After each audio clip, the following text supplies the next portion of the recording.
Chapter 1. Born beneath twin shadows, hear me, child of stars. Let the silence of the void cradle your breath, and the dust of forgotten systems veil your sight. Let the Force speak not in words, but in tremors, for this tale is not made of light nor darkness, but of fracture and flame. Long before he bore the name that would sunder galaxies, before the hiss of breath echoed through the halls of dying Jedi, there was a child of sand, a child of silence. His cradle was Tatooine, not a world, but a wound. 2 suns scorched the sky, and nothing grew where they gazed. The wind moaned through bones of ancient beasts, and moisture farmers counted each drop as sacred. Here, in this wasteland, life was currency, freedom was myth. And among slaves, none will watch less than the boy who would one day command the Force to kneel, Anakin Skywalker. His name whispered first by his mother, Shmi, a woman without chains upon her soul, but with chains on every limb. She could not explain his birth, for there was no father, no sin, no crime. Only the Force, heavy and waiting, as if it had reached backward through time and written itself into her womb.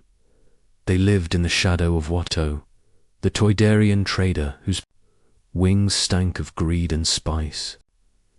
Anakin's tasks were many: repairs, cleaning, bartering. But his mind wandered beyond tools and wires. He saw things before they happened. He spoke to machines, and they obeyed. By the age of 9, he built what grown men could not understand. A protocol droid for his mother, half a padraiser from scraps, and dreams stitched from stars. He raced pods at breakneck speed, something no human should have survived. He did not win because he was reckless. He won because he could see the curve of time just before it bent. The Force did not speak to him in words.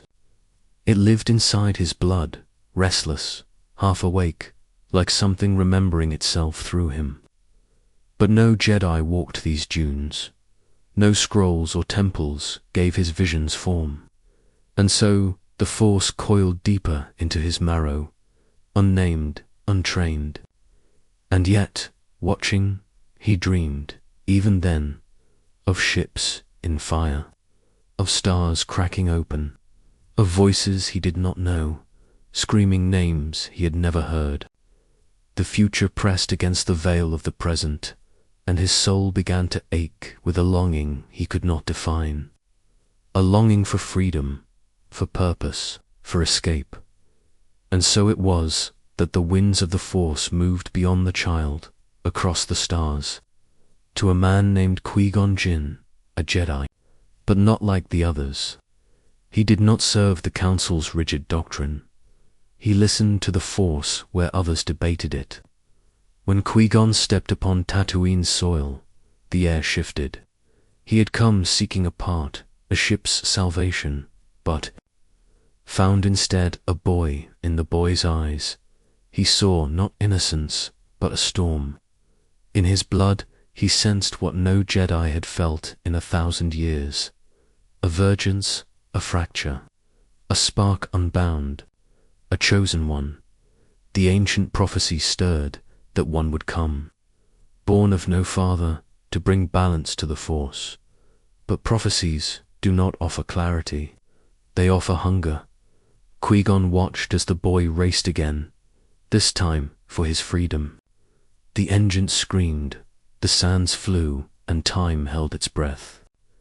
Anakin flew not with skill alone, but with something deeper, a unity with motion, a trust in the unseen.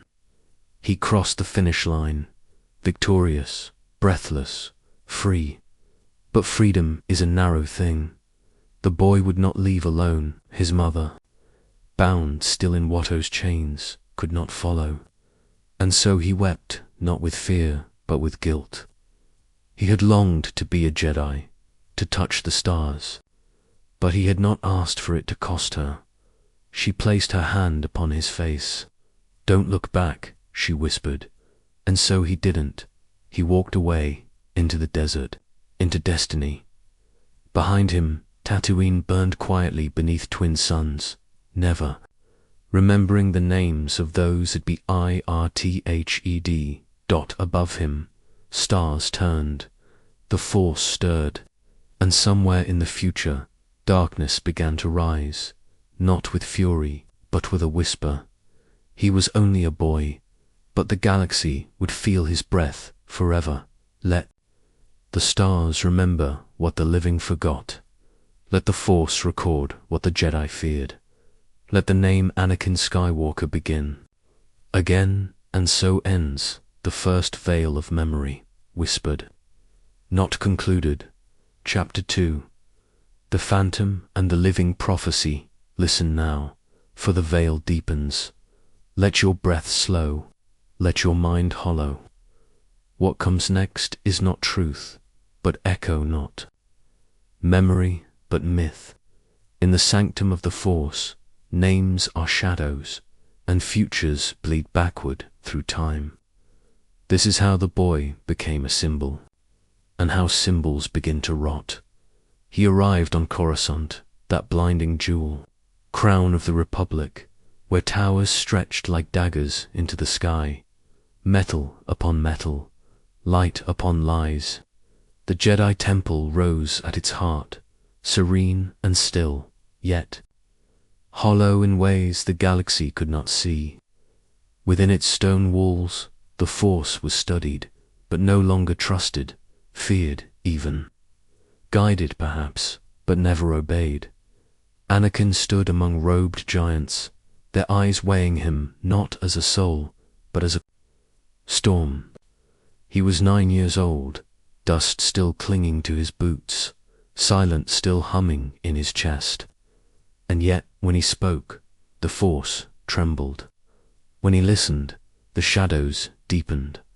Before the Jedi High Council he was brought, 12 masters seated. In a circle of doubt, Yoda, ancient and weary, Mace Windu, stern and cold, Ki-Adi-Mundi, who measured truth by precedent. They asked questions wrapped in riddles, but the boy spoke plainly. Fear, yes, he felt it. Anger, it swam beneath his heart like coals in water. He missed his mother. He longed for more. He dreamed of saving those who could not be saved, and for that they judged him dangerous. Yoda's voice, worn thin by centuries, broke the silence, clouded. This boy's future is. They could not see the path before him. That alone was cause for dread. Qui-Gon stood unmoved. He did not fear the boy's potential. He feared the Council's blindness. The Force, he believed, was not a servant to their laws. It moved where? It willed the prophecy, that one would bring balance, whispered louder now than ever before. And in Anakin, Qui-Gon saw the hinge upon which the fate of all things would turn. But the Council would not yield. They would not train him. Too old, they said. Too attached. Too unstable. Too much. They did not see the will of the Force, only its threat, so Qui-Gon chose defiance. He would train Anakin himself, outside the Council's sanction, beyond their trembling fear. And though it cost him the comfort of tradition, he would follow the current of the Force into the unknown. The child must be trained, he said, for if left unshaped, the power within Anakin would seek form on its own, and form always finds flame. Yet the darkness did not wait. On Naboo, war bloomed. The Trade Federation, hollow puppets in a greater game, had blockaded the planet, and behind their cowardice stood a phantom, a Sith. Long thought extinct, the Sith Order had survived in secret, and now it returned, cloaked in crimson and silence. Darth Maul, a name spoken only in death, moved like a shadow through the unfolding war, a creature of rage, a blade given breath. It was on Naboo that all threads met Queen Amidala, defiant and bold, returned to her planet to face the occupation. The Gungan armies prepared for slaughter, and in the depths of the Theed power generator, the Jedi met the Sith, and time itself seemed to tremble. Darth Maul did not speak. His double-bladed saber hissed into existence like a promise, and the duel began, a sacred rite, not of combat, but of prophecy. Qui-Gon, Obi-Wan, and Maul, three paths. Colliding, the music of the Force became a dirge. Red clashed with blue. Fate split open. Anakin, too young, too far away, was not there to see his first father fall. For fall he did. Qui-Gon's breath caught on a blade. The Sith moved with precision, hatred honed to ritual, and, as Obi-Wan screamed, the holiest mentor of Anakin Skywalker crumpled, not with regret, but with knowing. He had seen the future, and it was now beyond his hands. With fury and grief, Obi-Wan struck back. Maul, overconfident, divided, and the Padawan rose above him, severing not just flesh, but legacy. The Sith fell in two, but Sith do not die so easily. With Qui-Gon's last breath, a request: train the boy, not because he was perfect, but because he was meant. The council relented, at last. Obi-Wan, now knighted, took Anakin as his Padawan. A bond forged not in calm, but in mourning.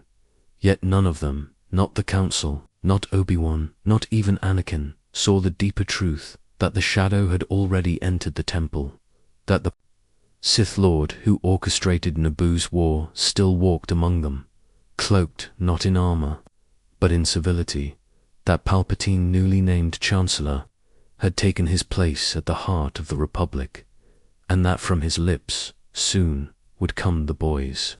Undoing so ends the second veil of memory. The prophecy is not light.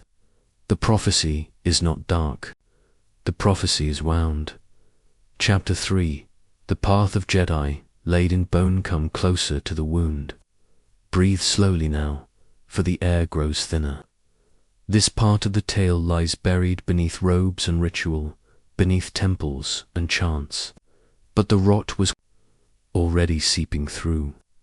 The boy entered the heart of the Jedi, and the Jedi did not know they had already begun to die. He came to the temple not as the others had, not as an infant, guided from cradle to training sabers, but as a child, already wounded by love, by loss, by vision. They cloaked him in Jedi cloth, but it did not fit. He bowed his head in ceremony, but his heart was not at rest. He was different, and they all knew it.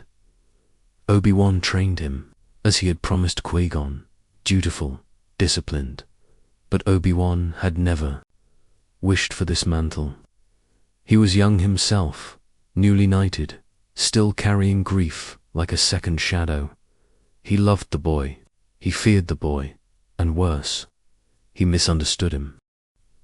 Anakin learned faster than any they had seen. Forms I threw, vi flowed through his limbs, as if remembered from another life. The lightsaber was not a tool in his hand. It was extension, breath, heartbeat. The Force moved through him with restless hunger, not calm serenity. He could lift starships before he could quiet his mind. But what the masters praised in skill, they whispered about in secret. He was reckless. He questioned the code. He laughed when others meditated. He longed for connection, not detachment. His friendships were deep. His affections were fierce. And in dreams, he still walked the sands of Tatooine, still heard his mother's voice. Far and fading, no Jedi spoke of family. No Jedi wept for those they left behind. But Anakin did. And so the council watched. Even Yoda, ancient beyond reckoning, gazed at the boy with furrowed silence. Much fear in him, still, he murmured. Fear leads to anger, but none could deny his victories. On missions, he saved worlds. On the battlefield, he turned the tide. Each success made the whispers fainter, but they did not vanish, and always, behind it all, loomed the prophecy, the chosen one, spoken in riddles, buried in scrolls. A being born of no father, made by the Force itself to bring balance. Some believed it divine truth. Others feared it was Sith in disguise. For what does balance mean in a galaxy ruled by light? Must light fall for balance to rise? Anakin never asked for the title, yet it clung to him like heat. In secret, he wondered if it meant he was destined for greatness or for ruin. He dared not ask aloud. But his heart betrayed the Jedi every night. For Padma Amidala, queen turned senator, still haunted him. He saw her in holonews, heard her voice in the Senate chambers, and when they crossed paths, the years dissolved. She smiled, and the temple felt far away. He loved her, not in the childish way of courtly longing, but with the fire of a soul that had known loss too soon. She was peace, she was truth. She was the one place the Force felt quiet, and that love was forbidden. The Jedi Code spoke of detachment, of serenity, of letting go, but Anakin could not let go, not of her, not of his mother, not of his fears. He carried them all, wrapped in silence, and the Force listened. It began to change around him. Visions grew clearer, danger felt nearer, dreams turned to warnings. In the stillness between sleep and waking, he saw fire, he saw Jedi dying, he saw himself cloaked in black, standing above flames. He did not understand, but he felt hollow and far above Coruscant, beyond the gaze of Jedi and Chancellor alike. A darkness stirred. The Sith, once thought extinct, were not content to hide. They waited, they watched, and they whispered, "He is not theirs, not truly." The Clone Wars had not yet begun, but the war within Anakin had. He walked the temple halls, lightsaber at his side, honor on his name, but his soul was already divided, between duty and love, between peace and fear, between the Jedi and the truth of what he was becoming, the chosen one, but chosen by whom? So ends the third veil of memory. The boy has entered the sacred halls, but the sacred has grown thin. The Force is no longer still. The wound has begun to bleed. Chapter 4. The dreams that bled into flesh. Let the silence deepen. Let the darkness press close. We pass now beyond innocence, into war not of armies, but of the spirit. For the dreams that once whispered to Anakin Skywalker now screamed, and dreams, when ignored, become wounds. The galaxy broke open. The Clone Wars began not with trumpet nor banner, but with betrayal. The separatist movement, fed by fear and greed, rose against the Republic. The Jedi, guardians of peace, were pressed into battle, not as sages, but as generals. And Anakin Skywalker was placed at the head of armies before his soul had learnt. Rest bore suited him. His instincts were unmatched. He moved through battle like flame through dry leaves. Blast of fire slowed when he entered the field. His saber lit the night. Troopers followed him not because he outranked them, but because they believed he could not die. And for a time, he could not. Beside him flew a woman not of the Jedi, Ahsoka Tano, his Padawan. She was bold, sharp, full of defiant hope. He taught her to bend the code, to trust herself. and in her gaze he saw what he might have been. Had life granted him peace? He loved her as a brother, a mentor, a mirror. But even with her near, the shadows pressed closer, for in the quiet moments between battles, when the stars blinked like eyes watching, he dreamed of his mother, still bound in slavery on Tatooine, still calling his name. And in the dream she screamed.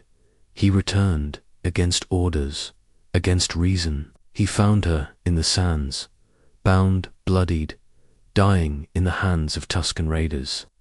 She saw him, she gasped his name, and then she was gone. Something broke. Anakin killed them. Not just the warriors, not just the guilty, the women, the children, all. The Force recoiled. He buried her in the sand. He buried his scream in silence. And when he returned to the temple, he spoke of the loss, not the rage. None saw, none asked. None knew what the desert had taken from him, and what it had given in return. From that moment, a new voice grew louder. The Chancellor, Palpatine, once a mentor, now a constant whisper. He praised Anakin, spoke of power, of how the Jedi feared him, envied him, of how the Council held him back. He called him son, protector, friend, and Anakin listened, because in Palpatine he felt seen, yet love still tethered him to the light Podmum. Their paths crossed again during the war. Their bond, once hidden, now bloomed into fire. They married in secret, against all Jedi law. In her arms, Anakin found a quiet that the temple never offered. In her laughter, he forgot his name, and when she placed her hand on his, he believed. The galaxy could still be healed, but the dreams returned, and now it was Padme, dying in childbirth, crying out his name. Darkness surrounding her. The Force was not warning him. It was mocking him. It had taken his mother. Now it promised to take her. And so his fear deepened, not as a warrior, not as a Jedi, but as a man who loved too much, too hard, too deep. He began to seek forbidden things, whispered texts, legends of Sith who could twist death, rumors of immortality.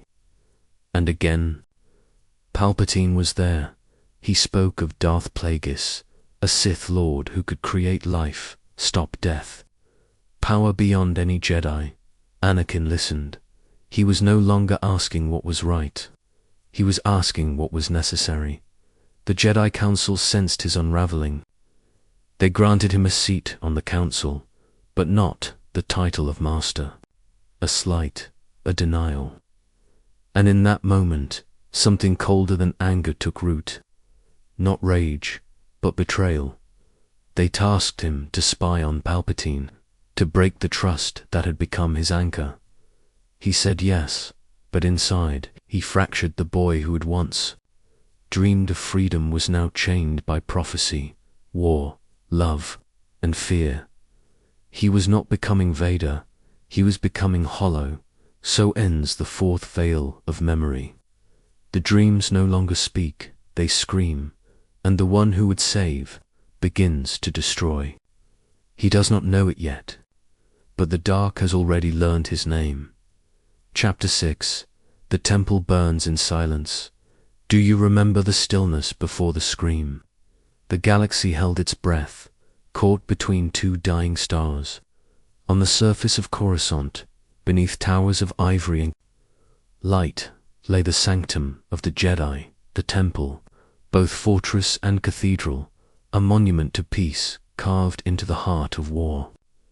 But peace, like the Force itself, had been twisted by the will of one, and betrayed by the heart of another. It began in the dusk of prophecy, not with thunder or blade, but with a command. Execute Order 66. These words, dry, clinical, meaningless to the void, bore in them the extinction of an era. Jedi across the stars were slaughtered in mid-motion, their trust shattered by the soldiers they had led into fire. And on Coruscant, a darker flame was lit. Anakin Skywalker, once the prodigy of the Jedi, now wore the shadow of a new name. Darth Vader, cloaked in the night of betrayal, he marched upon the temple, not as a savior, but as a herald of doom. Clones followed him, loyal to the hidden master who had engineered their very minds. And the temple, once the cradle of Jedi, children felt the tremor of death approach. He entered as if in a trance. The statues lining the halls did not weep. They merely watched, their stone visages carved in forgotten reverence to the heroes of light, now bore witness to its end. In the high council chamber, the chairs sat empty, and below, in the creche, where younglings trained in hope, tiny voices rose in question. Master Skywalker, there are too many of them. What are we going to do? The lightsaber answered. Cold blue became searing red. Hope became silence. None who lived spoke truly of what happened in those corridors. The Jedi holocron records, charred and incomplete, show only shadows and echoes, the flicker of saber strikes, the soft fall of bodies too small to fight, the roaring silence of the Force recoiling in grief. For in those moments, the Chosen One did not bring balance.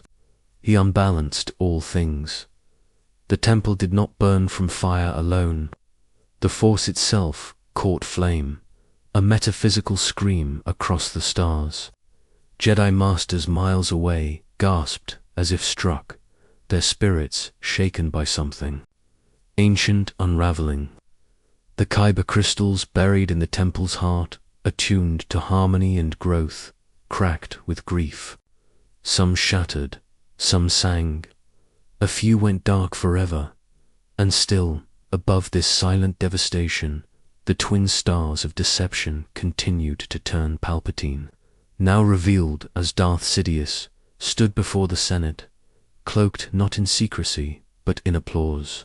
His voice, honeyed and hollow, declared a new age, the first galactic empire. And none but a dying few saw the ruin hidden behind the words. To the galaxy, the Jedi had betrayed the Republic. To Sidious, the Jedi had outlived their usefulness. To Anakin, they had betrayed him, just as he believed Padme would soon do. Oh, Padme, the name trembled at the edge of Vader's mind, like a dream refusing to be forgotten. It was for her he fell. For her he killed. For her he burned his name. But each death within the temple carved something from his soul. Each cut, each scream, each child who reached out in desperate confusion, tore a piece from the man who once raced Padras's under-twin suns. He did not cry, he did not falter, but in the shadows of the fallen, the Force remembered what he had done.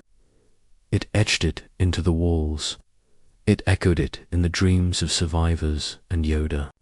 Far away in the swamps of despair, paused in motion.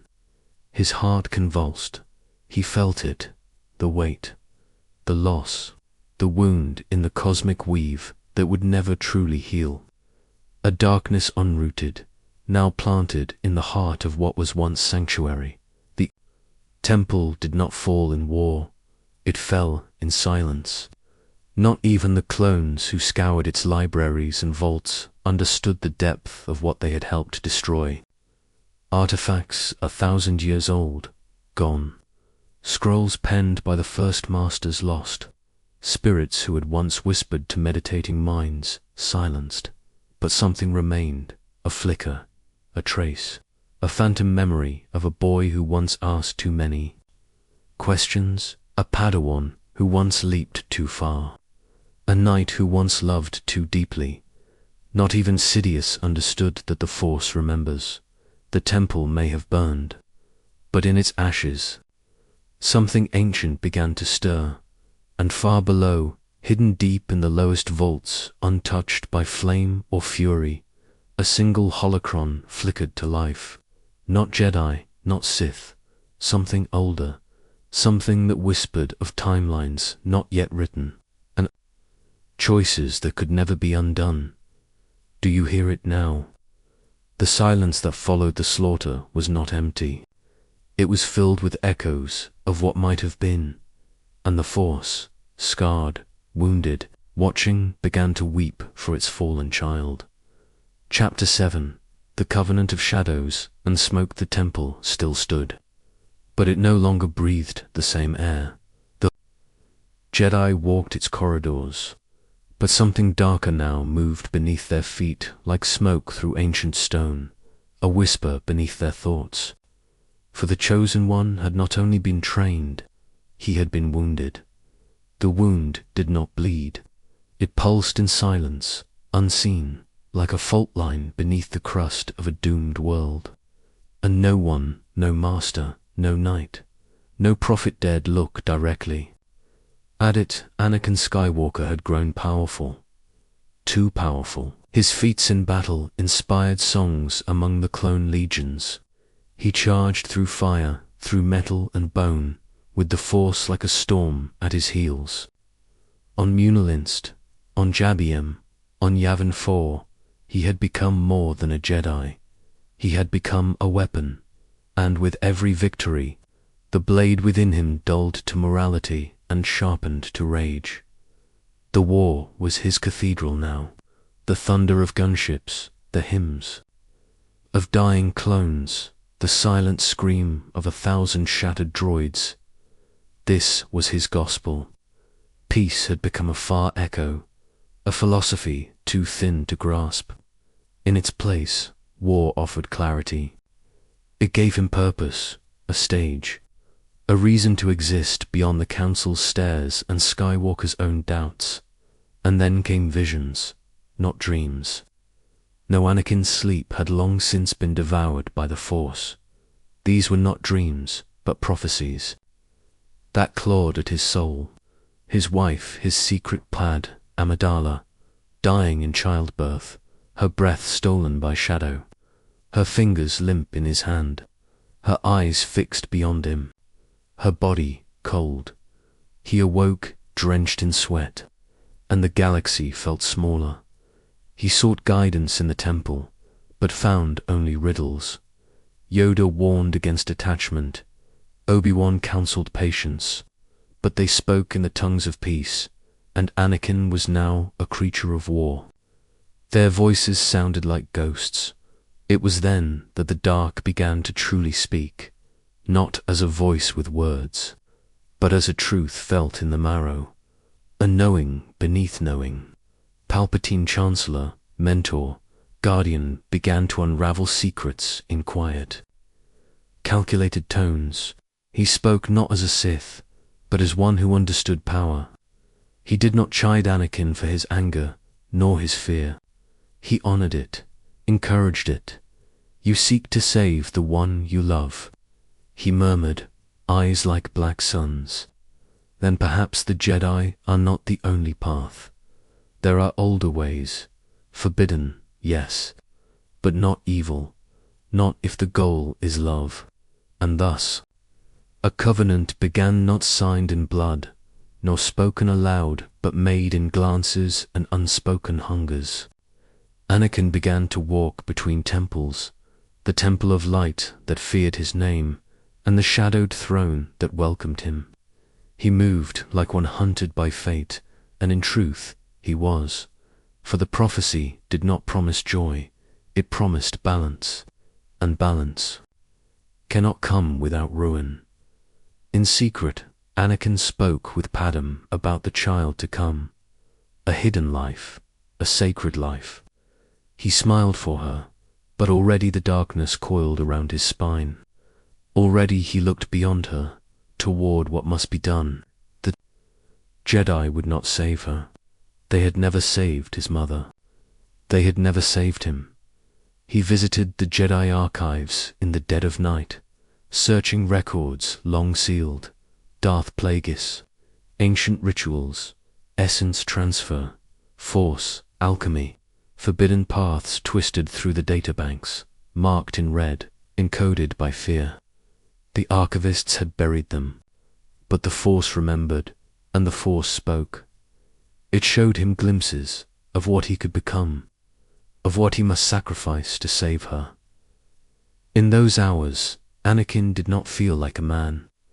He felt like a knife being forged. Every breath was a hammer, every whisper a blow. Love became his reason, but the shadow became his method. What began as a devotion twisted beneath the surface, becoming possession, fear, and control. The Council, ever blind, began to sense his unrest. Mace Windu spoke, with veiled suspicion.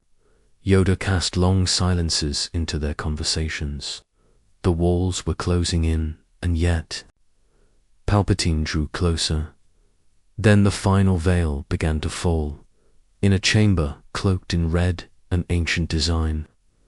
The Chancellor spoke openly, not of politics, but of power. "There is a way to save her," he said, voice low as the void between stars. "But not through the Jedi, only through me." Anakin did not answer, not with words, but the silence between them was sacred. The Sith had offered him salvation once before, when his mother died in his arms and the stars did nothing. Now it offered him a second chance, a final test. Love and death entwined. The galaxy churned with war above him, but within him 2 temples collapsed, one of light, one of order. He stood between them, cloaked in neither dot, and the Force trembled, for the Chosen One was now becoming what the Force had long feared, not a weapon of balance, but a willful fire one that would consume the scale itself. The holocron dims now, but only for a breath. For next comes the unmasking, when the face of the Jedi shall fracture, and the soul of Anakin Skywalker shall be measured, and found wanting. Chapter 8. The temple that was, the temple that burned dew, you hear it still, child of light and shadow. The quiet groan of old stone collapsing beneath twin suns. The hallowed halls of the Jedi temple, once so radiant with harmony, now echo with ghosts and ash. They called it a sanctuary, a cradle of wisdom carved into Coruscant's endless steel veins. But I remember the night it screamed. Anakin Skywalker returned, not as student, not as savior, but as shadow incarnate. They gave him a new name, Darth Vader, and in doing so, they unshackled something ancient, something buried deeper than the Jedi archives dared to whisper. With a saber of searing fire, he ascended the temple steps, not to worship, but to extinguish. The doors opened for him. They did not resist.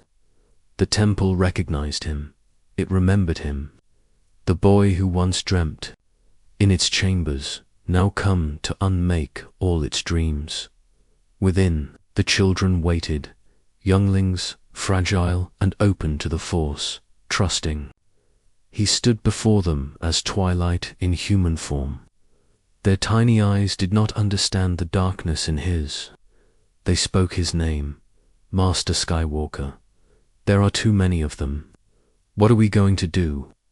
No answer, only the hum of ignition. The future ended in that moment. 1,000 possible Jedi, snuffed like stars before dawn. The archives burned next. Scrolls that remembered Tython, that whispered of Mortis, of Zepho ruins and dyad rituals, all gone. Fire consumes truth faster than time, and in those flames the Force itself writhed. It cried out, wounded by betrayal from one it had anointed. Outside, the 501st marched.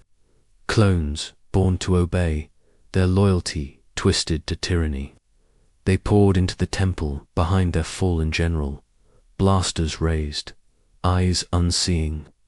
Jedi Masters, fell where they had once taught. Librarians died with their hands clutching forbidden texts. Statues wept stone tears as they were shattered. It was not conquest, it was sacrifice. Vader offered the temple to his new god, Darth Sidious, not as spoils of war, but as proof of death. The death of mercy, the death of hope, the death of the Jedi Order. And yet, somewhere in the rubble, in the breath between blasts, a child slipped away, a secret carried in darkness. Not all echoes were silenced. Some seeds, buried deep, would bloom again, watered by grief, warmed by vengeance. You must understand, listener, this was not merely the end of an era. It was the birth of a void. A black star ignited in the Force, and from its gravity, all paths would bend. For in destroying the temple, Vader did not merely kill Jedi. He severed himself from the last light that loved him. Now the galaxy would kneel, but it would kneel in silence, beneath the shadow of a man who could no longer weep. Tell me, can you feel it still? The fire is not out, it merely waits, breathing beneath stone. And somewhere in the cold places of the Force, a prophecy twists, one who will bring balance or ash. Chapter 9. The Emperor's Voice. The galaxy's silence. The galaxy did not die. With the Jedi it simply stopped speaking. For a moment, the stars themselves seemed to hold their breath, as if the Force, stunned and bleeding, could not comprehend. The silence where a symphony once dwelled. The Jedi, those ancient stewards of light, had been guardians of more than peace. They had been memory itself, anchors in the river of time. But now that river had been dammed by the will of one man, one shadow. He named himself Emperor to the people of the galaxy. He was Sheev Palpatine, once Chancellor, once Patriot, once voice of reason. But beneath that kindly mask, a deeper truth pulsed. Darth Sidious, the Dark Lord who had feasted on war, who had orchestrated the Clone Wars, not as conflict, but as ritual, a galactic-scale incantation. For years, the Senate had danced to his tune, unknowingly chanting in rhythm to a Sith liturgy older than the Republic itself. The Separatists were a phantom, the war a tool, the death of Count Dooku merely the final syllable of a spell, and Order 66. That was the spoken word of a god. With the Jedi fallen, Sidious no longer whispered, he roared. The Republic was declared dead, replaced by the Galactic Empire, forged not in celebration, but in compliance. Senators applauded not out of joy, but relief. The war was over, they believed. Peace had come. But true peace is silent because it is dead. And what they had welcomed was not peace, but obedience. A new era began, an era of masks and unspoken fears. The Jedi Temple was sealed, then slowly consumed by time and empire. Its spires became nothing more than distant memories whispered in alleys and among the dying embers of resistance. Across the stars, stormtroopers replaced clones. The faces changed, the loyalty did not. The Force became myth, the Jedi traitors. Libraries were scrubbed, names were erased, systems were subjugated. Dissent became heresy, and yet, even in total dominion, Sidious desired more than power. He desired permanence to the galaxy. He was Emperor. But in the dark corridors of the Sith, he sought the secret of immortality, the final victory over the Force itself. Darth Plagueis had almost found it. Sidious, in his boundless arrogance, believed he could perfect it. For this, he kept Vader close. The chosen one, broken and remade, was not merely apprentice, but a vessel, a key. If immortality could be forced into flesh, it would be through Vader's pain. And oh, how he suffered in public. Sidious was a god. In private, he was a parasite. He fed on the pain of his servant, on the fear of his subjects, on the silence of a galaxy that no longer dreamed.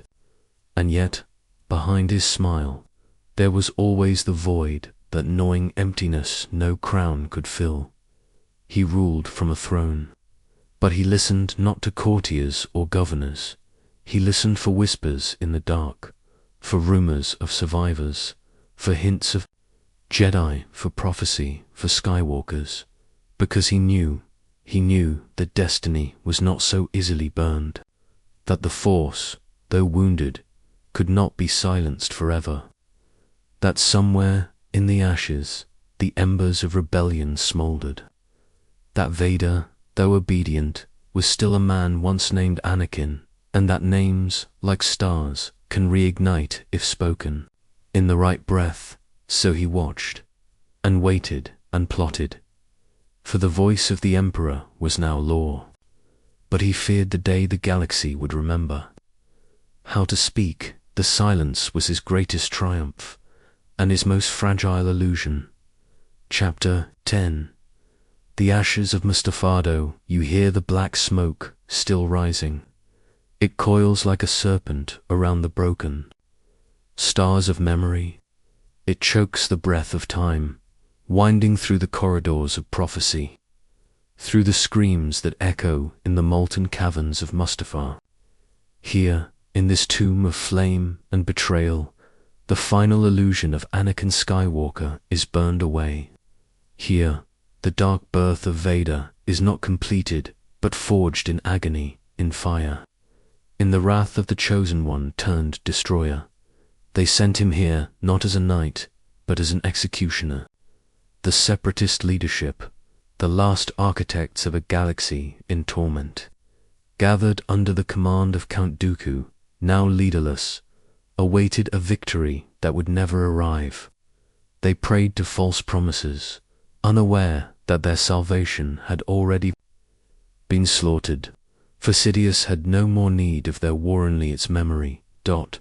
And so Anakin, cloaked in black eyes, alight with hell's fury, arrived not to negotiate, but to cleanse. He walked through the obsidian fortress like a phantom of vengeance, and with his lightsaber ablade, now as red in purpose as it was blue in Huhi, extinguished the lives of all those who once conspired against the Republic. He did not hesitate. He did not speak. He did not feel. The screams echoed off the walls of Mustafar, but found no home in his heart. They became part of the fire when Padma arrived. Carried across stars by the gravity of her fear, she found a man cloaked not in love, but in shadow. The boy who once spoke of dreams and suns, of lakes and laughter, now stood among corpses, eyes sunken into yellow, speaking only of power, of control, of an empire where death would be the only certainty. She pleaded, she reached for him with trembling hands, offering not a weapon, but a memory of love, of life, of their unborn child. But Anakin had drowned in the lava long before his body ever fell.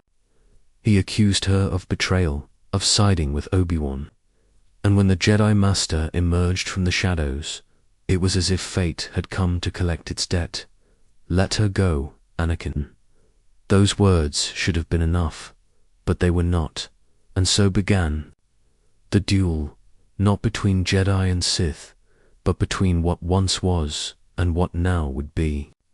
Between the light and the ash dot, the battle was not of skill, it was of sorrow. The thunder of lightsabers crashing like tectonic plates, the air igniting with each breathless strike. They fought not just for survival, but for the meaning of everything that had ever passed between them. Obi-Wan, the brother; Anakin, the fallen son. The Force wept. Through tunnels of steam and rivers of lava, they clashed like gods cast down. And in the end, it was not hate that defeated Anakin, it was certainty. Obi-Wan had seen the truth, even if Anakin could not. He struck, not with anger, but with grief, and Anakin fell, his legs severed, his arm lost. He crawled, screaming, on the shores of fire, his skin burning, his lungs choking on molten air. Still he reached, as if the dark could save him, as if Sidious would come, and from the blackness he did. The Emperor, master of puppets and pain, descended like a vulture. He gazed upon the ruin of his apprentice, not with sorrow, but with satisfaction. This was the price. This was the ritual. He whispered to the remains of Anakin Skywalker, and the charred soul whispered back. Obi-Wan fled with Padma, her heart breaking with every breath. She would not survive the wound, not one made by blade or blaster, but by love unfulfilled. Her spirit faded, even as her children were born. Two lights in the dark, but the galaxy would remember Mustafar, not for her death. It would remember it as the crucible, where Darth Vader truly rose in secret chambers, hidden from stars and screams. Palpatine bound flesh and machine. He ordered the forging of armor, not as protection, but as prison. A mask to cage breath, a voice to echo silence, a body that could never forget pain. And when Anakin awoke reborn, rebuilt, renamed, his first question was not of the Jedi, it was of her. Where is Padme? Is she safe?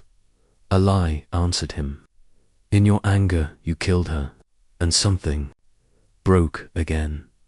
He rose, screaming a sound no longer human, no longer man, a cry that shattered glass and memory alike. The dark side did not answer, it was the answer. Thus the final illusion burned. There was no Anakin, no husband, no brother, no Jedi, only Vader and Mustafar, that cursed planet of flame, remembered it all. Do you see now? The galaxy did not fall in a single moment, but in a series of wounds. Some seen, some felt, some never healed. But Mustafar was the pyre, and the mask was its tombstone. Let the fire sleep now, for the next whisper will not come from flame, but from silence, from a castle built upon ash, from a voice no longer pleading, but ruling. Await the next memory, where the mask becomes the master. Chapter 11. The Emperor's black hand, clenched around the galaxy screamed in silence. Stars blinked beneath the choking veil of the dark side, as if the cosmos itself were dimming in mourning. The breath of freedom had long since fled, and in its place a chilling stillness, not peace, but the perfection of submission. The Emperor's vision was no longer a shadow on the horizon. It was reality, sharpened to a point and driven through. The heart of 1,000 worlds. Darth Vader stood at its center. The Emperor's black hand, encased in a tomb of iron. No longer a man, no longer a Jedi, only a blade, only the will of his master. He drifted through corridors of star destroyers and throne rooms of subjugated systems like a phantom of judgment, a god of fear wrapped in obsidian. Planets whispered his name as a curse. Systems burned in the wake of his fury. The inquisitorious, twisted remnants of fallen Jedi, now remade into hunters, knelt beneath him, for they too feared what he had become. Where the Emperor smiled, Vader acted. Where the Emperor imagined, Vader enforced. And so the galaxy grew quiet, not from harmony, but from terror, so thick it made hyperspace feel like a trap. But inside the armor, in the silence behind the mask, something stirred. The ghosts did not sleep. They came to him in solitude. Obi-Wan's voice, like cracked glass. Padme's final breath, replayed in agonizing clarity. The dream of Mustafar, Her eyes wide, in betrayal, returned again and again. Even as he enacted the Emperor's will, there was a hollow wound inside that would not cauterize. The Force, for all its noise, would not grant him peace. He was no longer Anakin, yet could not kill the pain Anakin left behind. The Emperor knew this. Palpatine watched Vader not as one watches a servant, but as one watches a beast barely contained. The master of manipulation whispered poison, feeding. Vader lies to seal the wound. Pardon would have betrayed you. Obi-Wan never cared for you. The Jedi made you a slave. Only I freed you. And Vader, shackled to hatred, nodded and obeyed. On the surface of distant worlds, Mon Cala, Kashyyyk, Reloth, the Black Hand crushed rebellion with precision. Vader descended from the stars like a wraith. His blade sang of death, red as the setting suns of fallen cities. He did not kill with anger anymore. He killed with ritual, with purpose, with the machinery of fate. And yet beneath the steel and fire there was a flaw, a whisper in the circuitry, the memory of holding a child, of laughing, of dreaming. A name buried beneath mechanical breath, Luke. He did not yet know the boy lived, not truly, only flickers in the currents of the Force, shadows of what might be, but he felt it, a presence that was not the Emperor, a balance beginning to tremble, like a candle lit far away in the dark. Still, he buried the feeling, and the Emperor pressed harder. Lord Vader, came the voice, coiled in velvet. The embers of the Jedi yet remain. Seek them, burn them, and so Vader did. The last embers were hunted like dying stars. The sacred tree of the Jedi burned to ash. The temple on Lothal desecrated and left to rot. Survivors were rare now, each death a note in a song of extinction. And still the silence inside him grew louder. Among the hunted was a boy, Cal Kestis, and a master, Seer Junda. Vader cornered them, fought them, nearly crushed them, but they escaped. Not from skill, but from mercy. A hesitation, barely. A second, but in it was the echo of who he once was. He did not admit this to himself. He only raged. And far away the Emperor smiled. He sensed it to the weakness in his weapon. The ghost in the machine. Palpatine's visions turned toward contingency. If Vader failed, he would be replaced. Project after project, clone after clone, secret apprentice after false heir. But none were Vader. None carried the myth of the Chosen One. And so the Emperor kept him, scarred and burning, alive only to destroy. But destiny cannot be silenced. Forever, in the depths of the Force, in a place without name, a ripple began, a child born of sky and sand, a light not yet known. Vader could not see him, could not yet reach him, but the Force did. It hummed with anticipation, as though the dark itself feared what was coming. The black hand clenched tighter, but fingers of fate slipped through, and so the prophecy waited for a name to be spoken, a name not heard since the dying breath of Padam Amidala, a name that would make a god tremble. Luke chapter 12. The echoes of Mustafar, ashes of a chosen son. The stars bore witness to the world's slow dying, and Mustafar, blackened and broken, seethed beneath the molten veil of its own hate. Here, on a world torn open by ancient wounds in the Force, destiny did not whisper, screamed, the son of fire and fate. Anakin Skywalker had become a thing unrecognizable to the cosmos that once sang his name, and yet his soul still bled. Beneath the armor of the Sith, he came to Mustafar not as a Jedi, nor as a man seeking peace. He came as executioner. The fires welcomed him like kin long awaited. The separatist leaders cowered in the shadow of his silhouette, but it was not the silhouette of a man. It was something born from a deeper nightmare. Dark walker draped in prophecy, shaped now by Palpatine's cruel design. Their pleas were lost in the hissing breath of his blade. One by one, he silenced them, not for justice, not even for revenge, but to pave the way for a singular throne. For the Empire would be born not in Senate chambers or royal palaces, but here, in volcanic blood and mechanical silence. But another came, a light, dimmed, yes, but enduring. Obi-1. He arrived not with vengeance in his heart, but grief. He had traced the unraveling thread of the dark side across the galaxy, through Jedi corpses and broken temples, and it had led him here to his brother, now lost.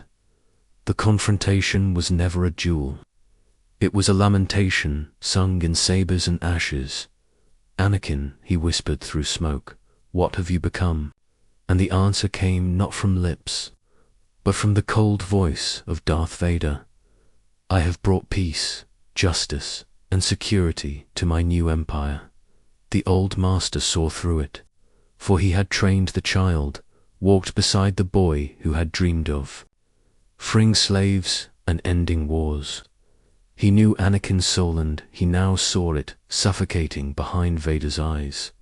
They fought not to kill, but because there was no other path left, and the Force screamed with them, each movement carved into the air like forgotten script, as if this battle had been written in myth before either had been born. Jedi and Sith, master and fallen knight, hope and ruin. The lava churned below, mirroring the firestorm within them. The very planet heaved beneath the weight of destiny collapsing. Obi-Wan did not seek victory. He sought to wake the man he had loved like a son. But there was no awakening in Vader, only fury, only betrayal, only the unquenchable desire to reshape a broken galaxy in his image. "You were the chosen one," Obi-Wan cried as sabers clashed. "It was said that you would destroy the Sith, not join them." Vader's silence was the response of the damned, and so came the final blow. Not out of malice, but mercy. Limbs severed, body broken, Vader fell to the burning shores of Mustafar. The dark side had promised him power. It had promised him the ability to protect those he loved. And now he lay burning alone, screaming not as a victor, but as a failed god. The flames took Anakin's body, but could not consume the depth of his sorrow. Obi-1 could not end him. He left him there half man, half monster, to be swallowed by the very world that reflected his sin. And as he vanished into the horizon, the Force trembled, for something sacred had been lost, something that might never return. But the story did not end in fire. It continued in silence, for through the smoke another came, cloaked in black eyes, gleaming with perverse delight. Darth Sidious arrived, not to mourn his fallen apprentice, but to claim the shattered remains of his creation. Like a puppeteer retrieving his marionette, he gathered the scorched body of Skywalker and whispered things only the damned can understand. "Rise, Lord Vader." And so he did, in pain, in agony, in chains of breath and metal, the man who had once dreamed beneath. The twin suns now awoke inside a tomb of his own making. A suit of armor, a prison of machinery, a voice forged in the howling fires of Mustafar. He screamed, and the galaxy felt it.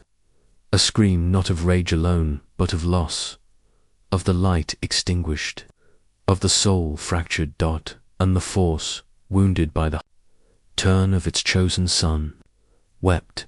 There are those who claim this was the end of Anakin Skywalker, but the Force does not end so simply. for echoes remain, in dreams, in ghosts, in sons not yet born, and Mustafar, cursed and molten, continues to whisper his name in every plume of smoke that rises. Anakin, the chosen one, the broken flame, and somewhere, deep within the armor, a spark survived. Chapter 13. The Chamber of Broken Bonds. And so we descend, deeper into the void where trust dies and kinship unravels, the place where the last ligaments of loyalty rot under the weight of fear and ambition. There is no starlight in this chapter, only shadows, and within them, the last flickers of what once tethered Anakin Skywalker to those he called brothers. This is not a story of battle, but betrayal, of silence, masks, and the cracking of sacred oaths. The Jedi Temple had become hollow, echoing with footfalls of suspicion. Whispers curled like smoke in every hall, some spoken by Jedi, others by ghosts of decisions yet unmade. Anakin, though cloaked still in the robes of the Order, no longer breathed with them. Each council meeting felt colder, each word exchanged with Obi-Wan more strained. He had become a thing watched, not embraced, and Palpatine, that patient serpent, stoked the flame, feeding him secrets, offering truths hidden by the Jedi, a Sith Lord among them. It was not a lie, but a leash. It was then that the bond between master and apprentice began to shatter, not with shouts, but with silences. "I sense something dark in you," Obi-Wan once whispered. "You must let me help." But Anakin turned his gaze away. There was nothing Obi-Wan could give him, now that he desired. Not trust, not truth, and certainly not Padme. The Chamber of Broken Bonds is not a place.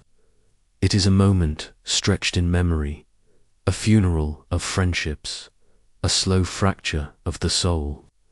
And its culmination came when Anakin, bound to serve as Palpatine's unseen blade, began feeding the Chancellor secrets of the Jedi Council, not because he believed, but because he doubted, and doubt is the grave in which faith is buried. Mace Windu had grown wary. He could feel the boy's aura coil tighter each day. He watched the way Anakin's voice sharpened when questioned, the way his answers darkened when pressed. A storm was building, not above Coruscant, but within its champion. Podmam too saw it. Her gaze was softer, but no less piercing. "Anakin, you're trembling in your sleep." He lied, as he always did. "Just dreams, nothing more." But dreams, when wrapped in prophecy, become poison. He saw her die again and again, the screams never fading, the birth she would never live to see, and the Jedi had no answer, only forbidden knowledge whispered from Palpatine's lips. "There is a way, through the dark side, but the Jedi would never teach you." The chamber cracked wider when the Council asked Anakin to spy on Palpatine, his mentor, his confidant. It sealed the fracture. They were not wrong, but they were too late. They believed themselves wise, but wisdom without warmth is cruelty cloaked in reason. Anakin accepted their request, and in doing so crossed a threshold. No longer did he serve out of belief. He served out of necessity, deception, desperation. A double life began to unfold, with each lie rotting the last of his truth. He was now both betrayer and betrayed, both loyal and lost. And in the deeper silence, the Force itself wept. For here was a soul torn in two, not by choice, but by prophecies, claws, and destiny's lies. A chosen one bound in thorns, a protector now hunted by visions of loss and whispered salvation. He stood once more in the temple's heart, its golden spires piercing the heavens, and could not feel peace. He stood in Padme's arms, her breath soft against his chest, and could not feel love. He stood in the Chancellor's presence, cloaked in promise, and could not feel truth. Only silence, only dread, only the approaching storm. Thus ends the chapter where loyalty fractures and prophecy hisses its cruelest verse. The chamber of broken bonds is forever echoing, and in its cracks the scream of a future undone. Chapter 15. The Temple of the Cracked Mask Whisper. Now, traveller of echoes, for we have entered the dark sanctum where shadows do not merely fall, but speak. This is not a temple of worship, but a reliquary of grief. Hidden beneath the scorched bones of Mustafar, deep within obsidian veins carved by fire and fury, Darth Vader raised a citadel, a fortress not of triumph, but of torment, a wound shaped into stone. They called it Vader's castle, but it was no throne. It was a mausoleum for the man he murdered, Anakin Skywalker. Listen closely. The winds outside howl like children lost to time. The lava moans like blood refusing to clot. And within, the mask of Darth Vader hangs on iron altars, cracked and silent, but never still. For within this temple, he sought to speak again with the dead. Not with allies, not with masters, with her, with Padme. It was not the death of Jedi that tormented Vader in this place. It was the silence of her voice, the echo that would not answer. Here, the Force grew twisted and raw, and he bent it to his will, summoning rituals spoken only in forgotten Sith, dialects, rituals of resurrection, of memory, of forbidden binding. He scoured holocrons looted from ancient tombs. He compelled Mustafarian priests to map the rivers of lava like veins of a wounded god. He built machines that could tear reality if not open, then ajar. And always, always, he listened for a whisper, a vision, a return. But the Force does not obey as mortals wish. It is a sea that drowns and awakens, a storm that offers no shelter. And Vader, in his arrogance, mistook the echo of his guilt for her voice. Night after night, he heard her sob, saw her silhouette in the flames, touched a veil of smoke and called it her hand. But she was not there. Palm was gone, not stolen, not hidden, gone. And the castle, meant as a bridge to eternity, became instead a mirror that showed him only what he had become. There were times he tore the walls down with his own hands. Times he stood before the furnace at the heart of the fortress and dared the flames to finish what Obi-Wan had begun. Yet, even in this fury, he rebuilt, always rebuilt, because to abandon the castle was to admit that death had triumphed, that the mask could never smile again, that the voice behind the respirator was all that remained. In these days, the Emperor rarely visited him, and when he did, it was to remind Vader that pain was a throne in itself.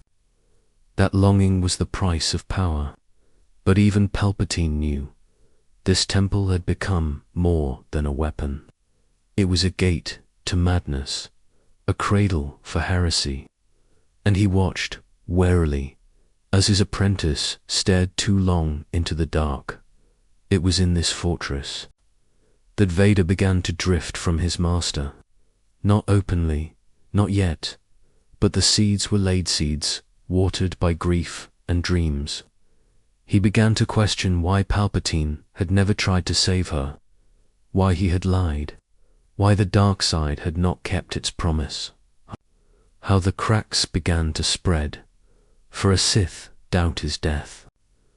But for Vader, doubt was the beginning of something else, something older than revenge, the first glimmers of defiance. Not in words, not yet in deeds, but in silence, in memory, in the way he stared at the stars beyond Mustafar and wondered. If her soul had escaped them both, the temple itself responded. Its corridors grew longer, its mirrors showed faces long dead. Anakin's lightsaber, buried in the vault, sang at night, a song only Vader could hear. It was not redemption he pursued. Not yet, but he began to walk the threshold, to question if all things must remain broken. Then came the visitors, Jedi who had escaped Order 66, rebels probing the dark for weaknesses, inquisitors dispatched to test their loyalty against their master's wrath. None left unchanged. Some he killed, others he interrogated until their screams became the music of his insomnia. But a few he spared. Why? Not from mercy. From memory, a boy he might have once been, a path he had scorched but never forgotten. And so, in the shadow of obsidian spires and under the red sky of a planet forever bleeding, the cracked mask watched, waited, whispered. Not all prophecies are written in stars. Some are carved into stone and silence. In this temple, the truth of Anakin Skywalker was neither dead nor alive. It was suspended in ritual, in nightmare, in the bitter breath between hope and oblivion. And as the fortress grew colder, as the mask gathered dust, the Force began to shift. The balance long thought broken trembled once more, for the sun was rising, and the Father would one day choose. Chapter 15. The silence that grows in the heart of the machine. There are no screams in the vacuum of space. No cries echo through the corridors of the Imperial throne. Yet within the iron chest of Darth Vader there is a sound, a silence so profound it reverberates like thunder across the shattered plains of his soul. He is no longer a man, not truly. The creature that once bore the name Anakin Skywalker has been consumed. What remains is armor, fury, and obedience. But beneath that, a terrible stillness. And yet the Force is never still. They say the stars shift in reverence when the Chosen One walks, but now they recoil in dread. For the one prophesied to bring balance has instead become the fulcrum of imbalance. The Jedi Order is no more. Its light has been extinguished. The galaxy trembles under the boot of the Emperor, and Vader, clad in shadow, is his sword and sentinel. Planets kneel, systems obey, whole species vanish into servitude, and none dare look into the void that gazes out from beneath that black visor. But within this horror a seed, a whisper buried deep, like a breath held for decades. For no matter how loud the machine becomes, there is still a heart inside. It began subtly, as all awakenings do.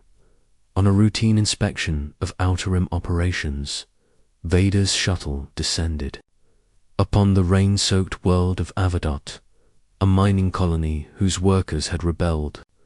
The Empire's response was swift, cruel. Vader himself oversaw the purge, but as he passed through the rows of kneeling survivors, his gaze met that of a young child, dirt on her cheeks, fire in her eyes. She did not flinch. She did not bow. Vader stopped. He had not intended to. The storm thrashed around them. Officers waited for a command. None came. The girl tilted her head. "You're sad," she said. The air thickened. The Force coiled. She could not have been older than 6. "Do you fear death?" he asked her, his voice low, mechanized. "No," she said, "but you do." He turned away. He gave the order. The fire consumed the settlement behind him. But the silence in his chest had changed, not broken, not filled, but stirred. as if the Force itself had paused to watch. This was not the only time. Later, aboard the Executor, that black spear among the stars, he walked the long corridor to his meditation chamber. He removed his helmet. The hiss of pressure was a ritual, a severing of worlds. There, in that tomb of solitude, Anakin stirred. Scarred flesh, pale and mottled, met the cold, recycled air. Eyes once bright with dreams stared at nothing. He touched his throat, not to speak, but to feel. He remembered laughter, Podmess laughter, a sound now gone from the galaxy, as if even the Force had forgotten it. The memories came more frequently. Now, not visions, for those were gifts of the light, but hauntings, ghosts without form. He saw her face behind every moon. He heard Obi-Wan's voice in the static of broken transmissions. He dreamt of Mustafar, not as it was, but as it might have been, a place of healing, not ruin, of forgiveness, not fire. In these moments, Vader would rage, machines would crack, officers would perish. The Emperor would be pleased, for pain is fuel, and fury binds a Sith. But pain, too, is a tether, and fury burns a path both ways. On the Death Star, construction had begun anew, a greater weapon, a truer symbol of dominance. Vader oversaw its skeleton like a dark god of industry, but even here, whispers, shadows. The workers spoke of a rebel network growing bolder, a pilot who had escaped Vader's grasp, a boy, a Skywalker. He should have dismissed it. Many bore the name, but he did not. In his chamber, the name hung in the air like smoke. Skywalker, it struck like prophecy, like the unsealing of a forgotten tomb. The Force rippled, not forward, but inward. A realization ancient and devastating. He has a son. The Emperor did not tell him. That too was expected. The Sith do not share truth. They barter in shadows. But the seed had grown, from silence to breath, from breath to voice. He has a son. And in this truth, the silence in Vader cracked, not with joy, not even hope, but possibility, a fracture in the unyielding shell. And through that fracture, the ghost of Anakin leaned forward. If he has a son, then she did not die alone. If he has a son, then Skywalker endures. And what is a Sith to do? When the past refuses to remain dead, he would find the boy. He would see the truth with his own eyes. And if the Emperor sought to deceive him, if Sidious, master of lies, feared what a Skywalker could become, then the path was no longer fixed. For Vader had bent the galaxy once. He could do it again, but not as a weapon. Not this time as a father, and so the silence was no longer silence. It became the sound of chains shifting, of fate reconsidering its course. It became the sound of a heart not reborn, but remembered in the cold, unyielding dark. Darth Vader began to dream again, and somewhere in the Force, something watched. Something older than light, older than Sith or Jedi. It stirred not in anger, but in anticipation, for balance is never born in stillness. It is carved from the chaos of return. The prophecy was not a lie, only incomplete, and so the galaxy holds its breath, for silence is not peace. It is the waiting before the storm, and the storm has a name. Skywalker, Chapter 17, the Son, the Father, the Ghost. He walks not among the living, nor the dead, but in between. What remains of Anakin Skywalker now resides behind the glimmering shell of a blackened mask, and within the hum of servos that hiss with every breath. Yet deep within the machine's hollow casing, where circuits replace sinew and silence devours the soul. Something stirs fragile, forgotten, unfinished. The boy from Tatooine is not gone. He dreams of twin suns and laughter and sand under his feet, of a mother's touch, now ash, of a Jedi temple bathed in light, now drowned in flame. The pain echoes through him like 1,000 broken memories, fraying what little remains of his humanity. He is Darth Vader, but something beneath resists the tomb he built. Years pass. His empire grows fat on fear, a cold monument to his master's vision. And yet Palpatine senses it, that hairline fracture widening within his apprentice. Not yet dangerous, but dangerous one day. And so the Emperor tightens his leash, sends him to crush uprisings with fire and fury, orders him to purge the last embers of the Jedi flame. With each command, Vader obeys, but there is hesitation now, hidden behind obedience. The Force stirs differently now, not with clarity, but with echoes and mirages. There are whispers beyond the veil of stars, whispers of a rebel pilot strong in the Force, a boy whose name tastes of prophecy, Skywalker. Vader is not sure why the name stings, or why it haunts his thoughts in the quiet hours. He tells himself it is a coincidence, a trick of bloodlines, the Force repeating old patterns, but he orders investigations nonetheless. He watches, quietly. Shadows flicker in his mind, fractured memories of Padma's final breath, of Obi-Wan's cryptic words, of a future lost.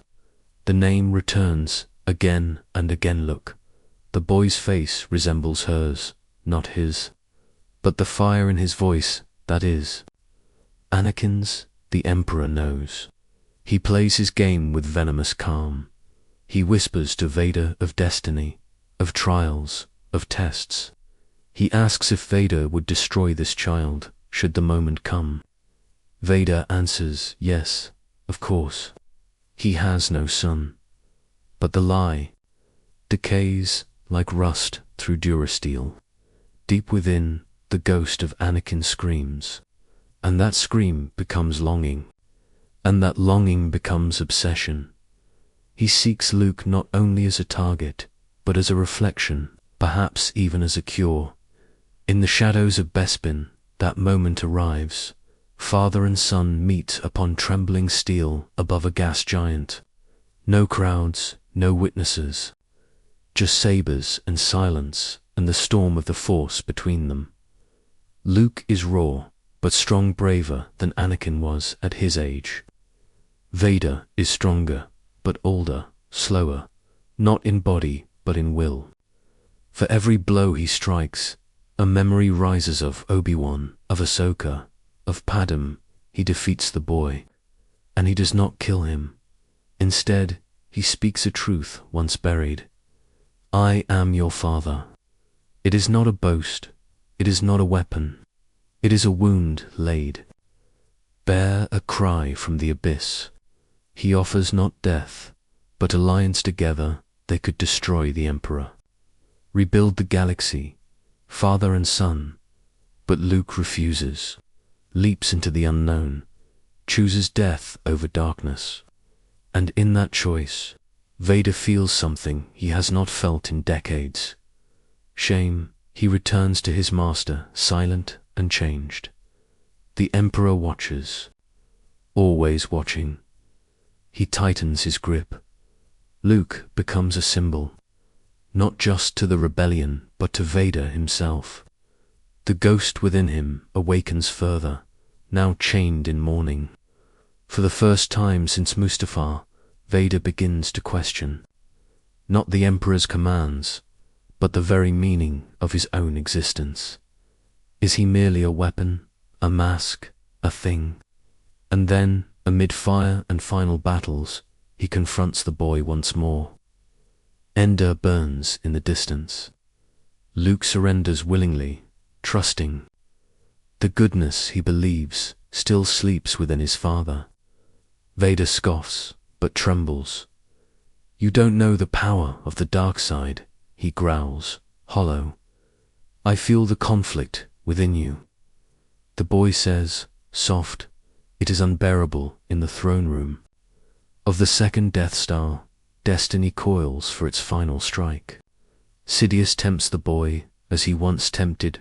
Anakin rage, hate, power, all offered in poisoned palms. Luke resists, then falters, then triumphs. He throws away his saber, defiant and full of light. I am a Jedi, like my father before me. Those words unmake Darth Vader. The name Father pierces through metal and scar, through circuits and fire. Not Sith, not Shadow, not weapon. Father. And so when the lightning comes, and Sidious unleashes all his fury to annihilate the boy, Vader Anakin does not think, he acts. He lifts the Emperor in burning arms and casts him into the abyss, sacrificing all that remains of his strength. Sparks, screams, light. Vader dies, and something else is born. A man broken, but free. Anakin Skywalker returns not in glory, but in truth. He dies not in rage, but in peace, and the Force weeps in silence.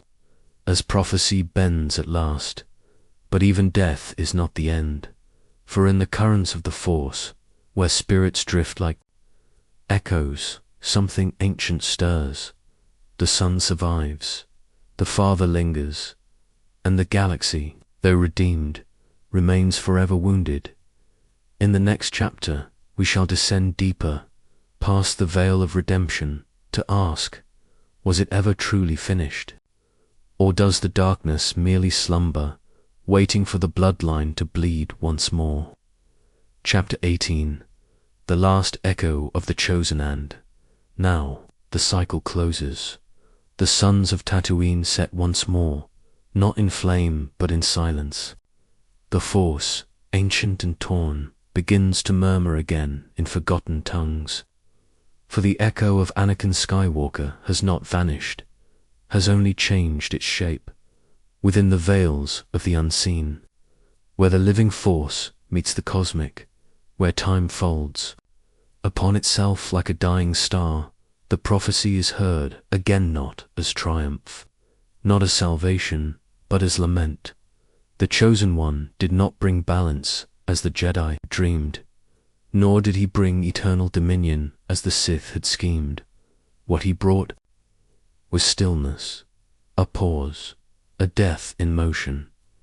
For through Anakin's journey, the boy slave, the fearful Padawan, the broken knight, the mast-bound tyrant, the father who remembered love at the edge of oblivion, the Force was torn open and made to bleed. His fall and redemption were not the cleansing of imbalance, but its consequence. The Emperor fell, yes. The Death Star shattered, yes. The last breath of Vader whispered Luke's name, and not Sidious' command, but balance.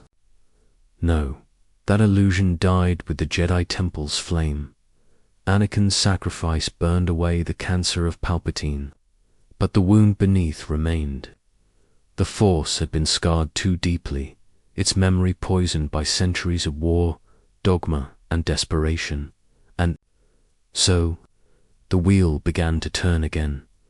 Luke, pure of heart, stood in the ashes of two legacies. Jedi and Sithan sought to build anew. He reached into the darkness and the light, and in doing so, drew shadows from the void. For the galaxy had not healed.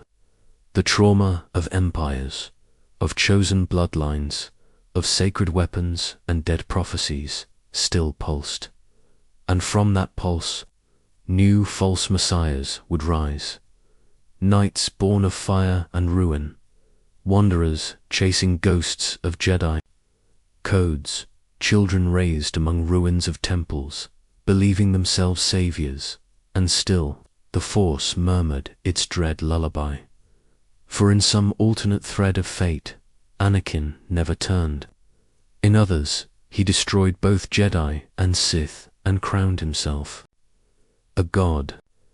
In others still, he died as a child on Tatooine, his potential lost to the wind, and the galaxy shaped by his shadow grew strange and colder.